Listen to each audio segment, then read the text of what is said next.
Kawawa naman yan, no? Kala ko hindi ako makakalakad kanina eh.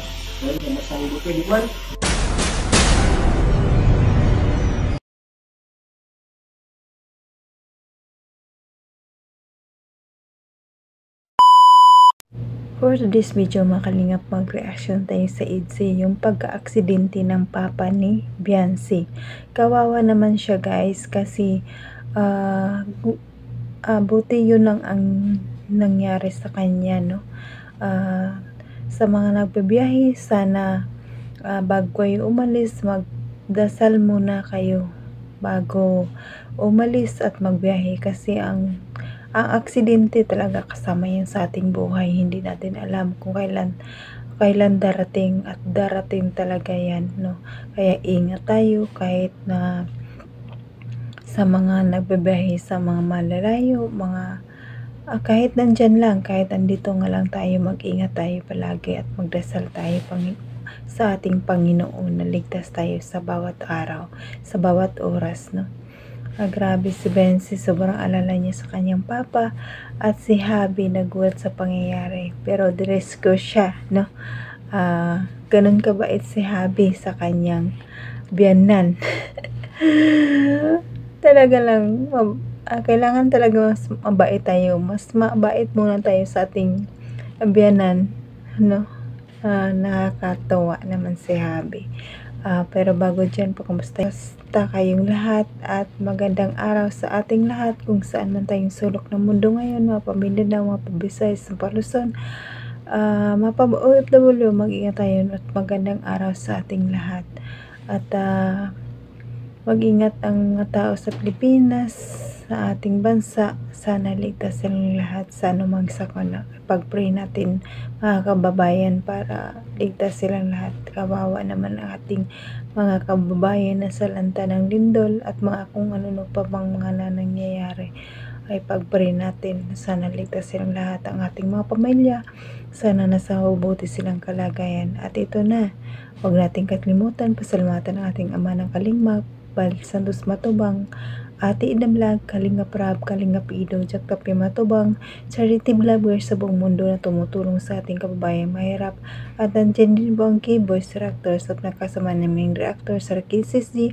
Suportaran natin mga Kalingap. At ang iyong lingkod sa araw na to, huwag natin kalimutan, Jasmine's Profile Channel. Kung hindi ka pa subscribe sa aking channel, please subscribe and don't forget to hit the notification bell para update ka sa aking mga video na ina-upload mga Kalingap. Ito lang ang masasabi ko sa atin mga Kalingap. Panoorin mo na ang video bago magkomento para alam niyo talaga ang nilalaman nito. Tara na mga Kalingap, panoorin natin ang video na ito, ang pagka-aksidente ng papa ni Biancy. Tara, let's go. Samahan niyo ako. Tara, let's go. 1, 2, 3, go! Wala. Ay, grabe ka naman. Di ka naginom ng gamot? Hindi ka. Grabe naman. Laki na sugat mo. Paano? Makamotor ka pa? Oo. Makakaya pang motor? Na-tricycle ako. Nag-tricycle na lang. Ayaw ko na ng motor. Ayaw mo na. Baka ano ko muna ang unahan yan at na-stack up yung... Stack up yung preno, di ba? Doon ako nag...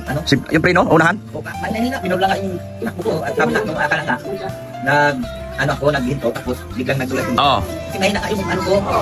Ay, biglang nagpabuhangin. Oo. Biglang nag... Madulas pati, kasi buhangin. Grabe, nangyari si Padi. Tingnan yung sugat si Padi, oh. Grabe, laki. Nakakawa si Padi. Grabe, nangyari kay Padi. Oh? Hindi ka naginom ng gamot? May gamot ako doon, bigyan kita. Ano ba yung gamot ko? Ay, wala na rin. Doon pinali, papunta akong bayan siguro ngayon. Kalimutan kong... Hindi siya makasabay-bay. Hindi nga, ano ang gamot niyan? Ano? Antibiotic? Ay, ano? Ano ba? Ay, comment nyo nga kung anong gamot dyan para malaman natin kung anong bibilhin ko. Oh. Hindi ka makapunta sa labas? Dapat pala bibili ako ngayon. Yung mga gamot niyan. Kaso doon ka sana pwede, kaso lang. O, idarang mo na lang. Malayo po. Saan? Puntang unahan ka. Sila si Ben? Akala ko sa bayan. Dito.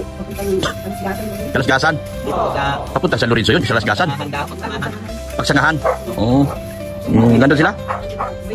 Boy Scout. May Boy Scout dito sa inyo kanina. Dito mo na sana pinasali. Ay, camping. Nag-camping sila dito. Bawi ngayon. Oo. Hindi mo masundo yun. Mag-commute na lang tamo siya. Sige, pwede. Maghanap ako ng gamot. Kung anong gamot yan si Mrs. Lam, marunong man yun. Anong gamot yan? Di ka pa wala na kayo na mula. Simula ng simplag ka? Ay, grabe, tiniis mo. Grabe. Ang lupit mo. Ang pa daw yung sa kamay niya. Ha? Parang may bali pa siya. Para may balik, kailangan mo hilot. Grabe. Grabe ka, tiniis mo yun, sakit niyan. Hindi mo lang nalapatan. Para kung hindi ako makakauwi ng ano. Pagkasa, mabuti mo ka mo pa rin, hindi na Hindi naman po, talagang, ano nga. natungkod ka, tuhod. Talagang, ano, balik na yung motor. Grabe, pangyayari na yung aksidente talaga. Siya na, ano, Sabi ko nga, buti nga, walang kasalubong sa kayong kasunudan. Oo. At may, ano, ay, ako nga, ano, nasa, Apatay ka? Kung sasakyan? Dump truck? O, hindi pa naman nagpiprino yung mga dump truck. mabibilis pati yun. Oo. ano po yata yun? Saan banda ikaw nasimplang? Yun po sa, ano lang, matugtog. Ah, doon. May palayan. Oo. Eh, maganda yung pala yun doon, maganda yung kalsada doon ah. Maganda nga, eh, kaso lang, yun lang. Unahan ng, may papuntang hindi pa na. Oo, Malapit sa school. oo, nang narido. Oo, narido. Sabi ko ipacheck yung Ay, Hindi. ano?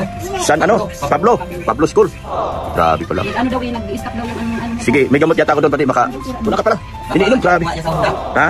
Papacheck up yan sa Hindi niya Honda. daw may ano, yung motor kay na disgrasya. Hindi yan mo, maano lang naman yan. Mapagawa lang naman ang motor. Ang importante, wala kang gamot, hindi masakit. Hindi siya na disgrasya. Sabi nga, hindi ako makatulog. Hindi ka talaga patulugin yan. Sakit yan. Yung sa lagi na, Yan ay pag tumuyo yan, tapos ginalaw mo yung tuhod mo na yan. Ay, grabe sakit yan. talaga hindi kumain ganyan, no? Oo. Wala pala ikaw gamot. Sige na, hanap akong gamot. Mayroon akong mga gamot dyan. Dala-dala ko baka si Mercury. Alit lang, hanap akong gamot pala. Ano? Oh, ikaw. Ano? Ano nagagawin mo talaga papugi ka lagi ah? Oo. Beautiful eyes. Tawa ni Ninong. Ano din pa? Tawa ni Dr. Lab. Ano din pa ang doktor? Paano? Tawa ni Dr. Lab. Sige ba kasi tingin ako gamot sa bahay. Salamat. Oo, tingin ako gamot sa bahay. Ito. Perino siya. Pero nauwi niya pa, pero nag-stack up daw. Kasi ito mga kalingap, naulanan, naarawan, mag-i-stack up talaga yan. Oo, ito nag-stack up yung preno na yan. Nangyari na rin sa akin minsan yan noon, ako nagmumotor pa. Oo, ito ang simple lang, oh. Ito hindi na gumalaw. Buti nauwi mo pa? Pinatanggal ko po ng preno para makauwi ka. Pinatanggal mo yung preno. Para makauwi lang. Kaya pala nagtatagas na. Kasi nag-stack up, ang tendency kasi pag naulanan, naarawan, yan ang nangyari. Mag-stack up siya. Kailangan talaga laging, yung clip dito, ganyan clip, Opo. kailangan na lang isan yun siya para makakrip siya dito. Pero yan sakit talaga ng mga display. Ano yan sa ano? Sa likod na, pag ako kasi, hindi, walang, yung display kasi ganyan, pagkapit yan, kapag nag-stack up na, hindi nabubuka. Eh, hindi naman po ako na-preno dyan sa unahan. Siya lang kusa? Oo, nagpusa ko Grabe talaga. Sabi ko ay, hindi ko na Ipa mo, grabe oh. Tapos hanggang ngayon, hindi pa nakaigamot, grabe. Bilib ako sa'yo, sige na. Maghanap akong gamot doon. May gamot ako doon, pambihira. Sige pa rin. Hello mga kalingap, ayan napanood niyo naman ang video sa nangyari sa papa ni Bansi. Kawawa naman no. Buti, asawa ng Diyos, ganyan ang nangyari sa kanya no. Sana gumaling agad siya sa agarang panahon kasi mahirap, walang maghatid sundo sa mga bata no. Kawawa naman sila, kawawa naman si Bansi, nag-alala sa kanyang papa. At si Kalingap Ido, ayan, nagulat sa nangyari. At pero bukod dyan, taga-rescue naman siya nandyan naman siya palagi na laging nakabantay, laging nakaalala kay Bansi. Yan mga Kalingap, supportaran pa natin ng mabuti ang EDSI kasi marami pa tayong kabang-abang na mga eksena pa sa kanila.